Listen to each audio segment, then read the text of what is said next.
Assalamualaikum warahmatullahi wabarakatuh. Hai anak-anakku semua, bagaimana kabar kalian hari ini? Semoga Allah Subhanahu wa Ta'ala, Tuhan yang Maha Esa, senantiasa melimpahkan kesehatan dan keberkahan kepada kita. Nah, atas nikmat yang telah dikaruniakan Allah kepada kita, jangan lupa kita harus senantiasa bersyukur, baik dengan ucapan dan juga dengan tindakan kita. Anak-anakku semua, saat ini pemerintah mewajibkan kepada kita untuk tetap di rumah karena adanya pandemi COVID-19. Jangan sampai ketika di rumah kalian tidak belajar dan melemahkan semangat belajar kalian untuk menuntut ilmu. Oleh karena itu, maka pada kesempatan kali ini saya, Bu Endang Budiasih dari SMP Negeri 1 Bandar akan mengajak kalian untuk belajar materi PPKN kelas 8 bab 1 tentang makna, kedudukan dan fungsi Pancasila. Setelah nanti kalian menyimak video pembelajarannya, kalian bisa mengerjakan tugas yang diberikan Bapak dan Ibu guru dan dapat kalian kirim melalui konten grup WA atau bisa kalian kirim melalui Google Classroom, atau bisa juga nanti kalian bawa ketika kalian sudah kembali ke sekolah. Baiklah anak-anakku semua, mari kita saksikan video pembelajarannya dengan baik. Selamat menikmati.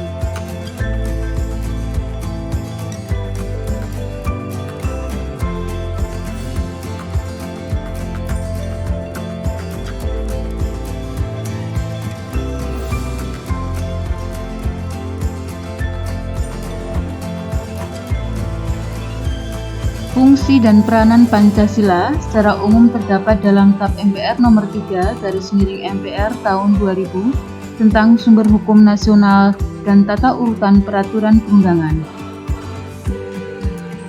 Tujuan pembelajaran peserta didik mampu memahami dan mendeskripsikan peran dan fungsi Pancasila serta melaksanakan nilai-nilai Pancasila dalam kehidupan sehari-hari.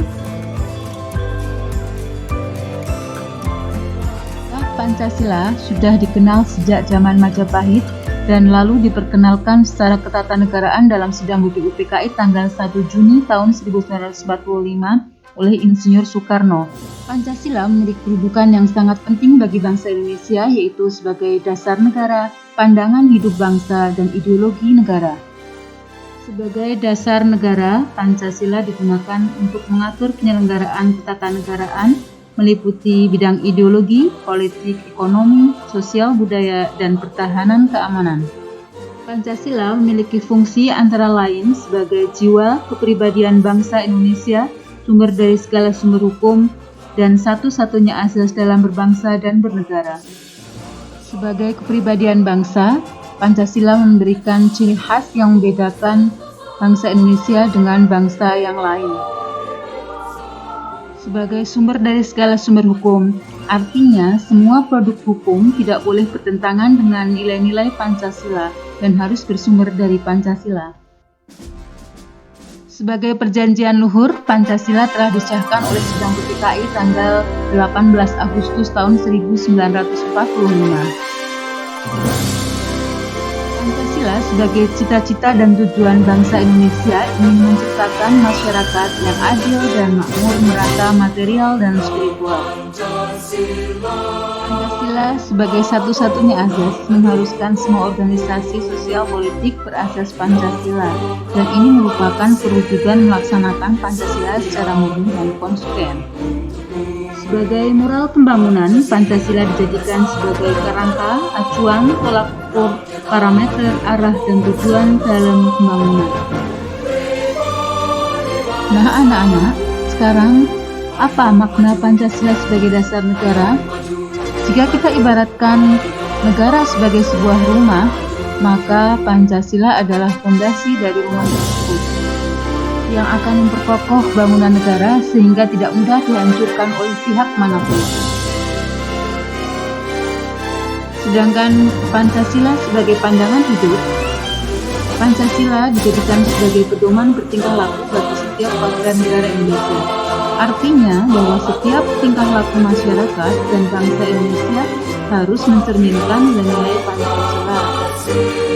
Pancasila sebagai ideologi negara berasal dari kata idea yang artinya adalah ide, konsep, atau gagasan, dan logos yang artinya adalah pengetahuan. Dengan dimilikinya suatu pandangan hidup yang jelas, kuat, dan utuh, suatu bangsa akan memiliki pedoman dan pegangan untuk memecahkan persoalan yang timbul dalam berbagai kehidupan. Karena itu, sebagai warga negara yang baik, kita harus menyadari pentingnya kedudukan dan fungsi Pancasila dalam kehidupan bermasyarakat, berbangsa, dan bernegara. Sehingga kita harus bisa melaksanakan nilai-nilai Pancasila itu dalam kehidupan sehari-hari, yaitu nilai ketuhanan, kemanusiaan, persatuan, kerakyatan, dan keadilan. Sila ketuhanan yang Maha Esa mengandung pengakuan atas keberadaan Tuhan sebagai pencipta alam semesta beserta isinya. Sila kemanusiaan yang adil dan beradab mengakui bahwa kedudukan manusia adalah sama di hadapan Tuhan. Oleh karena itu, sebagai manusia kita tidak boleh sewenang-wenang terhadap orang lain dan harus saling menyayangi. Sila persatuan Indonesia merupakan perwujudan dari paham kebangsaan Indonesia yang mendahulukan persatuan dan kepentingan bangsa di atas kepentingan pribadi atau golongan. Sila keempat merupakan sendi utama demokrasi di Indonesia berdasar atas musyawarah dan asas kekeluargaan. Nilai dari sila kelima yaitu merupakan tujuan negara yang hendak diwujudkan dalam tata masyarakat Indonesia yang adil dan makmur berdasarkan Pancasila.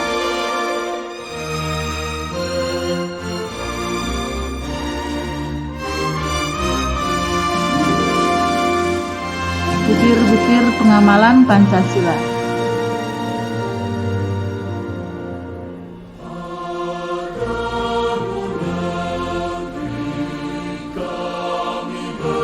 Sila pertama, ketuhanan yang Maha Esa.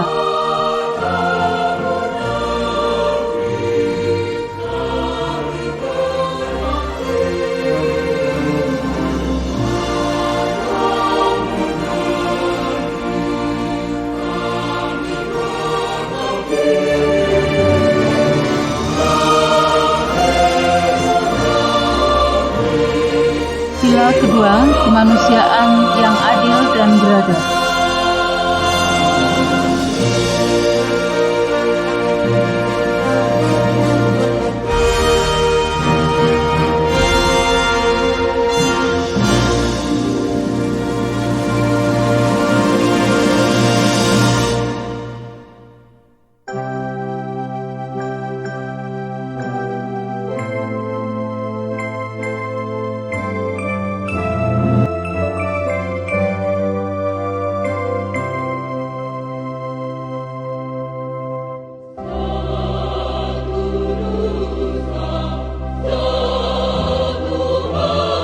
Sila ketiga, persatuan Indonesia.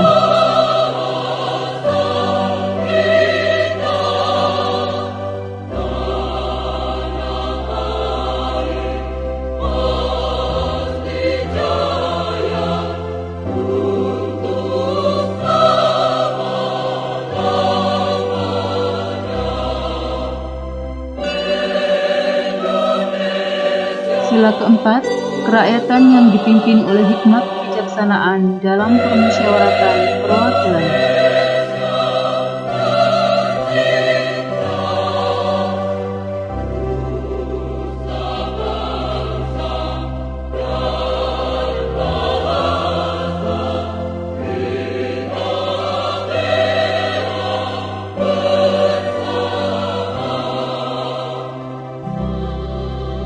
Sila kelima, keadilan sosial bagi seluruh rakyat Indonesia. Nah, anak-anakku semua yang baik hati dan luar biasa, butir-butir pengamalan Pancasila tadi dapat kita kembangkan dalam pembiasaan sikap dan perilaku yang sesuai dengan nilai-nilai Pancasila, dan ini sangat penting kita kembangkan dalam berbagai dimensi kehidupan bermasyarakat, berbangsa, dan bernegara, karena Pancasila merupakan identitas dan jati diri bangsa Indonesia yang harus kita pertahankan. mewujudkan nilai-nilai Pancasila tidak hanya dengan menghafalkan kelima sila Pancasila, tetapi bagaimana kita bisa mewujudkan nilai-nilai Pancasila tersebut dalam kehidupan sehari-hari.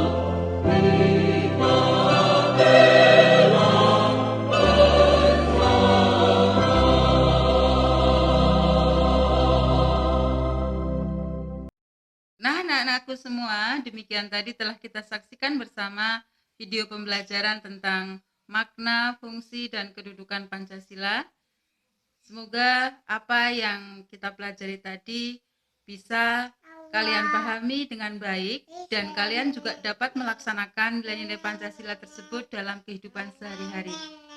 Nah, untuk lebih meningkatkan kompetensi pengetahuan kalian tentang bab ini, maka coba kalian kerjakan buku paket kalian pada uji kompetensi 1 yaitu pada halaman 23, dan setelah kalian kerjakan dapat kalian kirim hasil pekerjaan kalian tersebut bisa melalui konten grup WA atau Google Classroom, atau bisa juga kalian bawa nanti ketika kalian telah masuk di sekolah kalian masing-masing.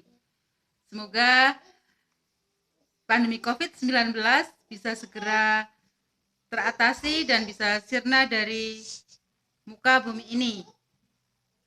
Tetap jaga kesehatan, pakai masker, jaga jarak, cuci tangan, sehingga dengan kita melaksanakan protokol kesehatan yang ditetapkan oleh pemerintah, semoga kita semua selalu dijaga kesehatannya. Sekali lagi, terima kasih kalian telah menyaksikan video pembelajaran dengan baik. Billahi taufik wal hidayah. Assalamualaikum warahmatullahi wabarakatuh.